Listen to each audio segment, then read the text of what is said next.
മാമ്പഴം പത്തിന്റെ ഈ അധ്യായത്തിൽ ഇനി അടുത്ത കവിത ചൊല്ലാൻ എത്തുന്നു ഭവ്യ. ഭവ്യ, ഇന്ന് ഏത് വിഷയത്തിലാണ് കവിത ചൊല്ലുന്നത്? നമ്പ്യാർ കവിത തുള്ളൽ എന്ന വിഷയത്തില്. ഏത് കവിത? ഞാൻ നളചരിതത്തിലെ ഹംസം ദമയന്തിയെ കാണാൻ വരുന്ന ഭാഗമാണ്. വളരെ നല്ലൊരു ഭാഗമാണ്. അതിന്റെ എല്ലാ മനോഹാരിതയും ഉൾക്കൊണ്ട് ചൊല്ലാൻ സാധിക്കട്ടെ.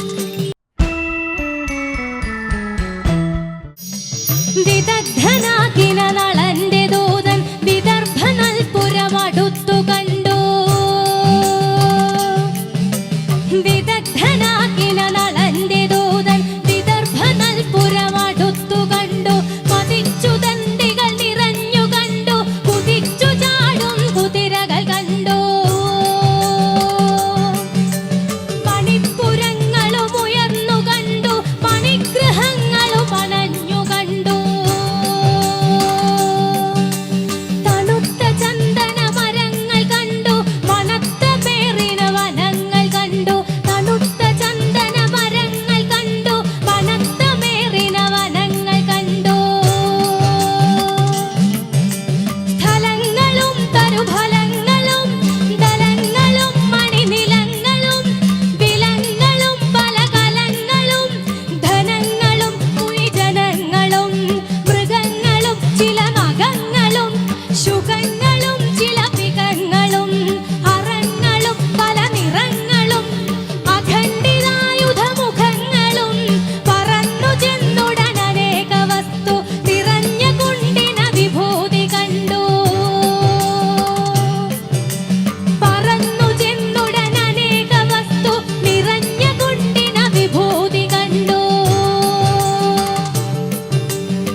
ധമനുടെ സോദരി സഖിമാരോടും കമല സരസിനരികെ നല്ലൊരു രമണീയാങ്കണ മണിശില മുകളിൽ കമനി കളിച്ചു വസിക്കുന്നേരം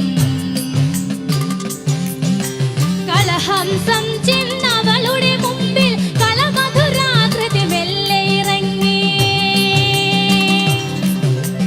കളമൊഴിയോടു കളിച്ചു വസിച്ചത കിളിയെപ്പോലെ പറഞ്ഞു തുടങ്ങി.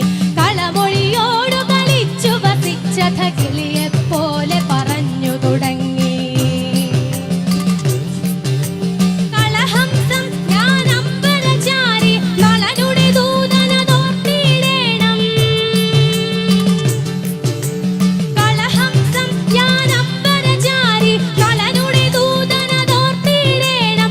കളമൊഴി നിന്നൊരു ചരിതം കേട്ടിഹ പൊളിയല്ല രജൻ പരവശനായി കാമശരാഗ്നി പിടിച്ചു ദഹിച്ചൊരു കോമല തനുവാം നളനരബാലൻ താമരയിലകൾ വിരിച്ചു ശയിച്ചത ഭൂമിയിൽ അനിശമുറങ്ങിടുന്നു.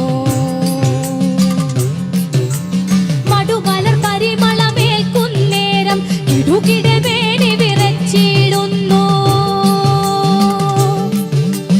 ഉടലിൽ ചന്ദനമണിയുന്നേരം ചുടുകനലെന്നവനോർത്തിടുന്നു.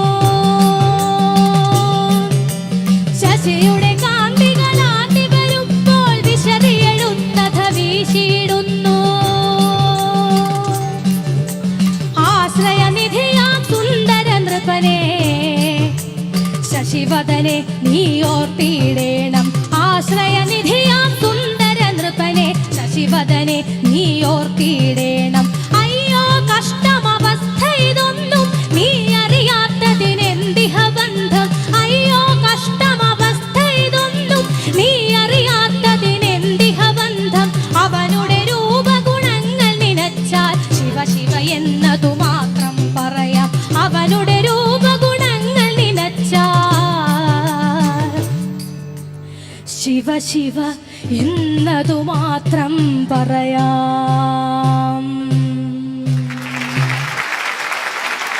ഭവ്യ, ഒരു ദൂതന്റെ സർവ്വഗുണങ്ങളും ഒത്തിണങ്ങിയ ഒരു ഹംസത്തെ വരച്ചിടുകയാണ് അല്ലെ കുഞ്ചൻ നമ്പ്യാർ ഈ കവിതയിൽ. അപ്പം മാത്രമല്ല ഭവ്യ ഇവിടെ ചൊല്ലുമ്പോൾ രവിവർമ്മയുടെ ഒരു ചിത്രങ്ങളൊക്കെ ഉണ്ടായിരുന്നു ദൃശ്യമായിട്ട് പുറകിൽ. അത് അതിനെ മാറ്റുകൂട്ടിയെന്ന് തോന്നുന്നു, ആ ദമയന്തിയും ഹംസവും തമ്മിലുള്ള ആ ബന്ധമൊക്കെ. എന്തായാലും നമുക്ക് എങ്ങനെ ഉണ്ടായിരുന്നു ഈ തുള്ളൽ കവിതയുടെ ആലാപനം എന്ന് നമുക്ക് വിധികർത്താക്കളോട് ചോദിക്കാം. ലീലാകൃഷ്ണൻ സർ. ഭവ്യ ഒന്നാം തരമായിട്ട് കവിത ചൊല്ലി. നന്ദി സർ. അന്നത്തെ കാലത്ത് ഒരു മാരേജ് ബ്രോക്കർ ആയിരുന്നു അല്ലെ, ഒരു വിവാഹ ദല്ലാളായിരുന്നു ഈ ഹംസം. അന്ന് ഇന്നത്തെ ഈ മറ്റേ മാലയോഗമൊന്നും ഇല്ലാത്ത കാലമല്ലേ. അപ്പൊ പക്ഷികളൊക്കെയാണ് ഇതൊക്കെ ചെയ്തിരുന്നത്. പൂമ്പൊടികൾ വാരി വിതറി കാറ്റ് പരാഗണം നടത്തുന്നത് പോലെ പക്ഷിമൃഗാദികൾ പോലും പ്രണയത്തെ ഇങ്ങനെ പ്രചരിപ്പിച്ചുകൊണ്ടിരുന്ന ഒരു നല്ല കാലത്തിന്റെ കഥയാണ്. വളരെ മനോഹരമായിട്ട് ചൊല്ലി. ആ വരികളുടെ ഇത് കുഞ്ചൻ നമ്പ്യാരുടെ കൃതിയാവുമ്പോൾ ചൊല്ലുന്നതിന് പരിമിതിയുണ്ട്. നേരത്തെയുള്ള എല്ലാ കുട്ടികൾക്കും പറ്റിയത് ഏകദാനതയിൽ നിർത്തിയത് ചൊല്ലിപ്പോയി. അപ്പോൾ ഇതിനകത്ത് ചില വിടർത്താൻ പറ്റിയ കാമശരാർത്തി പിടിച്ചു ദഹിച്ചൊരു കോമള തനുവാം നരബാലൻ അല്ലേ, ആ മാതിരി ഒരു ഭാഗം. അതവിടെ ആ ഭാഗം ഒന്ന് ചൊല്ലു. കാമശരാർത്തി പിടിച്ചു ദഹിച്ചൊരു കോമള തനുവാം നളനരപാലൻ താമര ഇലകൾ വിരിച്ചു ശയിച്ചത ഭൂമിയിൽ അനിശമുറങ്ങിടുന്നു. ഇങ്ങനെയൊക്കെ സംഗീതം കൊടുക്കുന്നത് കവിതയെ കേടുവരുത്തില്ല. വളരെ ഭംഗിയായിട്ട് ചൊല്ലി അഭിനന്ദനം. നന്ദി സർ. മുരുകൻ സർ. സുന്ദരമായി ചൊല്ലി. നന്ദി സർ. കുഞ്ചൻ നമ്പ്യാരുടെ തുള്ളലിനെ ഇങ്ങനെ കാവ്യരൂപത്തിൽ ആവിഷ്കരിക്കാൻ കഴിയുമെന്ന് ഒരു പക്ഷേ മാമ്പഴമില്ലായിരുന്നുവെങ്കിൽ മലയാളികൾ തിരിച്ചറിയില്ല ആയിരുന്നു. തീർച്ചയായും നമുക്ക് എല്ലാവർക്കും അതിൽ പങ്കാളികളാകാൻ കഴിയുന്നതിൽ നമുക്ക് എല്ലാ മലയാളികൾക്കും വേണ്ടി നമുക്ക് അഭിമാനിക്കാം കേട്ടോ. പണ്ട് പിന്നെ ഇന്നാണെങ്കിൽ SMS ഒക്കെ ഉള്ളതുകൊണ്ട് ഇത്ര കവിതകൾ ഉണ്ടാകാൻ വലിയ പാടാണ്. അന്ന് ഹംസമൊക്കെ വേണം. ഒരു കാര്യം ഒരാളിനെ മറ്റൊരാളുടെ കയ്യിൽ എത്തിക്കണമെങ്കിൽ ആ വരി വായിക്കൂ. ഉടലിൽ ചന്ദനമണിയും നേരം ചൊല്ലു. ഉടലിൽ ചന്ദനമണിയുന്നേരം ചുടുകനലെന്നവനോർത്തിടുന്നു. അടുത്ത വരി. ശശിയുടെ കാന്തികൾ ആന്തി വരുമ്പോൾ. ഇന്നാണെങ്കിൽ ശശിയുടെ ഉപ്പാട് ഇന്ന് ശശിക്ക് ഇതുപോലെ കുഞ്ചൻ നമ്പ്യാരുടെ ശശി വേറെ ആണെങ്കിലും ഇന്നത്തെ ശശിമാർ അനുഭവിക്കുന്ന വലിയൊരു ബുദ്ധിമുട്ടുണ്ട് കേട്ടോ. അതിന് പോസിറ്റീവും നെഗറ്റിവിറ്റിയും ഉണ്ട്. എന്തായാലും ഇത്ര മനോഹരമായ ഒരു ഭാഗം എടുത്ത് സുന്ദരമായി അവതരിപ്പിച്ചതിൽ എല്ലാ ആശംസകളും.